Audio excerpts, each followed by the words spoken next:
오늘은 웨인 다이어의 인생의 모든 문제에는 답이 있다에서 최고의 선물은 두려움 너머에 있다 라는 내용입니다.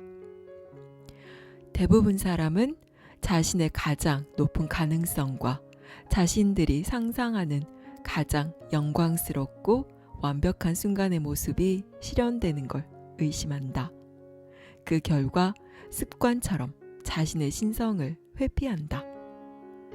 당신의 가장 높은 가능성은 자신의 신성을 믿는 것이다. 하지만 당신은 신성이 신과 신이 택한 성자들을 위한 것일 뿐 당신과는 무관하다고 여긴다. 자신의 최상의 가능성을 의심하고 두려워한 당신은 영적 해결책에 다가가는 삶을 살지 못한다. 본질적으로 두 가지의 근본적인 감정이 존재한다. 사랑과 두려움이 그것이다. 우리는 사랑과 두려움이라는 두 가지 감정을 동시에 경험할 수 없다. 두려움을 느낄 때 사랑을 경험할 수 없으며 사랑을 경험할 때 두려움을 경험하지 못한다. 확실한 해결책은 당신 자신에게서 모든 두려움을 없애는 것이다. 그리고 두려움을 없애는 유일한 방법은 두려움을 느끼는 순간에 멈추어 사랑의 마음을 일으키는 것이다. 두려움을 사랑으로 대체하는 순간 당신은 두려움에 둘러싸인 문제에 영적 해결책을 도입할 수 있다. 두려움을 느낄 때면 언제나 이 사실을 떠올려라. 두려움이 존재하는 곳에는 신이 거하지 않는다. 우리는 자신이 알지 못하는 것을 가장 두려워한다는 말에 친숙하다. 이 말이 사실이라면 우리는 그것을 어떻게 치유해야 할까? 알지 못해서 두려워한다는 것을 알므로써 치유할 수 있다. 두려워하는 대상을 알면 두려움은 사라질 것이다. 우리가 알지 못하는 것은 무엇인가? 궁극적으로 신, 영성, 고차원적인 자각, 사랑이 그것이다. 당신이 품은 두려움은 당신을 유령의 집주인으로 만든다. 두려움에 직면하고 두려움을 느껴라. 사랑의 느낌과 신의 현존으로 두려움을 대체하고 두려움이라는 유령이 존재하는 그곳에 머물게 하라. 두려움이 사랑으로 바뀔 것이다. 나는 살면서 두려움과 만나는 일이 거의 없어졌다는 걸 알게 되었다. 실패에 대한 오랜 두려움, 사람들에게 인정받지 못하는 상태를 견뎌야 하는 두려움, 일이 어떻게 될지 모른다는 두려움은 더 이상 나의 내면에서 불쑥불쑥 나타나지 않는다. 내가 일정 수준의 성공과 물질을 획득했기 때문이 아니다. 그보다 이전에는 두려움을 느꼈던 상황에서 이제 사랑의 느낌을 강하게 받기 때문이다. 또 내가 신과 동떨어진 혼자가 아님을 알기 때문이다. 당신이 가장 두려워하는 대상은 실은 마음이 만들어낸 환영에 불과하다. 이것을 알게 되면 지금부터 어떤 길을 택해야 하는지 명확해진다. 영을 받아들이면 두려움은 사라진다. 기억하라. 신을 느끼면서 동시에 두려움을 느낄 수 없다. 모든 두려움은 그 순간 신을 믿지 않는다는 표시다. 다음 두 가지를 기억하라. 하나는 성경의 말이다. 나는 어떤 악도 두렵지 않으니 하느님이 나와 함께 하심이라. 또 하나는 이슬람 신비주의자 수피들의 말이다. 당신이 받을 수 있는 최고의 선물은 두려움의 문 너머에 있다. 당신은 하루 종일 도덕적이고 정직한 느낌으로 살지는 않을 것이다. 당신은 단지 도덕적인 사람이다. 자신이 도덕적인 사람이라고 의식적으로 느끼는 것은 당신의 도덕성을 하루 종일 주변에 알리고 다니는 것과 같다. 당신의 정직한 행동 하나하나가 당신의 도덕성을 증명한다고 알리는 것이다. 그러나 당신은 당신 자체로 정직하고 도덕적인 사람이고 당신의 행동은 당신 내면에서 우러나오는 자연스러운 무엇이다. 당신의 영성도 마찬가지다. 영적인 존재라는 말은 당신을 칭찬해주는 감정상의 성취가 아니다. 당신의 건강과 도덕성, 심지어는 예술 감각처럼 자연스러운 신과 함께하는 당신의 존재 방식이다. 영적으로 느끼려는 시도는 당신 자신이 영적 존재라는 것과 다르다. 영적으로 느끼려고 시도할 때 당신은 장벽을 세우게 된다. 이때 당신의 에고가 개입하기 때문이다. 에고는 당신이 주변 사람보다 더 영적일 때 당신을 칭찬하고 반대로 주변 사람보다 영적이지 못하면 당신을 비난한다. 에고는 당신의 영성을 설명하고 방어한다. 그러면서 다양한 시간과 여러 상황에서 당신이 얼마나 영적으로 느끼는지 모니터링한다.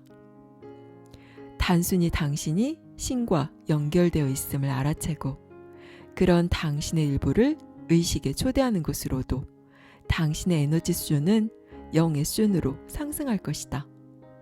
그러나 내가 얼마만큼의 신비를 느낄 수 있는가? 라는 게임에 뛰어든다면 에고는 당신이 다른 사람보다 얼마나 우월한지를 평가하려 들 것이다. 더 영적인 느낌이 일어나면 에고는 당신이 상위 범주에 속한다고 여기며 상대보다 높은 영적 점수를 얻으려 애쓸 것이다. 당신은 이런 우월의식에 빠진 낮은 진동의 세계에서 벗어나야 한다. 영적인 느낌을 느끼려고 애쓰지 말라. 그저 영성 자체가 되라. 신은 전지전능하며 모든 곳에 존재하는 무한한 힘이다. 신은 나누거나 분리할 수 없다. 다시 말해 신은 누군가에게는 도움을 주고 누군가에게는 도움을 주지 않는 존재가 아니다. 신은 어느 날 이곳에 있다가 다음 날 사라져버리지 않는다. 신은 악한 것에 있지 않으며 선한 것에도 있지 않다. 신을 정의하려는 논쟁은 무의미하다. 당신에게는 모든 것을 알고 언제나 선하며 모든 사랑의 존재인 오직 하나만 있을 뿐이다. 물리적인 이원성의 세계에 머물 때 당신의 감각은 모든 것을 좋음, 나쁨, 건강, 질병, 생명, 죽음, 옳음, 그름으로 자각한다. 거기서 당신은 자신이 온갖 문제를 안고 있다고 여긴 나머지 해결책을 찾아 나선다. 당신의 에고는 몸이 아프면 건강을 되찾아야 한다고 주장한다. 가난을 해결하려면 부자가 되어야 한다고 주장한다. 고통이 있으면 기쁨을 되찾아야 한다고 주장한다. 에고가 지배하는 세계에서 당신이 지각하는 것이라고는 서로 반대되는 것들 뿐이다. 그러나 질병과 악이라는 것이 실제로 존재한다면 신에게 책임이 있다. 따라서 그것들의 본성도 선할 것이다. 신은 모든 것을 창조했으며 신이 창조한 모든 것은 선하기 때문이다. 우리가 문제라고 부르는 것들은 우리의 생각과 감각이 만들어낸 것에 불과하다. 우리와 싸우고 있는 드러난 문제들은 원래 없다는 것을 깨달아야 한다. 신은 문제와 해결책, 좋은 것과 나쁜 것, 질병과 건강을 구분하지 않는다. 그렇게 구분하는 것은 신이 아니라 당신이다. 건강, 번영, 사랑이 이르는 가장 확실한 길은 질병, 결핍, 악에 어떤 힘이 있다고 보지 않는 것이다. 당신이 신에게 치유해달라고 요청한다면 신이 당신을 아프게 만들었다고 인정하는 꼴이다. 당신이 신에게 특별한 은총을 요구한다면 은총을 내리지 않는 신의 힘을 인정하는 것과 다름없다. 신에게 건강을 달라고 요청할 때 당신은 이렇게 말하고 있는 것이다. 신이여, 당신은 건강을 가졌음에도 나에게 주지 않고 있습니다. 생각해 주시길 바랍니다. 말하자면 당신은 지금 신에게 건강함과 건강하지 않음을 혹은 풍요로움과 풍요롭지 않음을 구분하도록 강요하는 것이다. 신에게 이익과 은총을 구하기보다 당신 내면에 존재하는 영원한 신의 현존과 교감하라. 당신의 마음이 문제라고 부르는 환영에 신의 현존을 불어넣어라. 조건도 없고 판단하지도 않는 이 사랑의 현존을 보도록 하라. 그러면 이원성의 바탕을 둔 문제들은 사라지고 오직 사랑의 현존만 남을 것이다. 조엘 골드스미스는 신비주의의 기초라는 책에서 인피니트 웨이를 설명하며 말했다.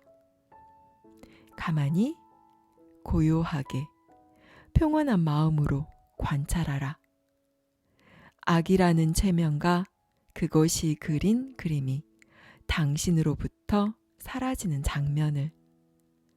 그렇게 하면 된다. 여기까지 웨인 다이어의 인생의 모든 문제에는 답이 있다 였습니다. 삶에서 문제라고 여기는 모든 것들이 당신의 생각과 감각이 만들어낸 허상에 불과함을 아시나요? 이건 좋고 저건 나쁘고 이러면 옳고 저러면 그르고 이런 우리의 판단 분별이 삶의 모든 문제를 만들어냅니다. 원래 이 세상에는 문제라는 것은 없습니다. 또한 본래 정해진 어떤 것도 없습니다. 좋고 나쁨이나 옳고 그름, 위, 아래, 선과 악, 이 모든 것들은 원래부터 결정되어 존재하는 것이 아닌 우리의 생각이 만들어낸 규칙일 뿐입니다. 원래 아무런 경계도 없는 이대로일 뿐인 세상에 우리는 이런저런 구분을 짓고 그 안에서 수많은 이야기들을 만들어내는 것일 뿐이지요. 당신이 믿고 있는 신념이나 관념은 과연 원래부터 존재했던 절대적인 진실일까요? 이것은 이래야 하고 저 사람은 저래야 한다는 당신의 생각은 무엇을 기준으로 정해진 것인가요?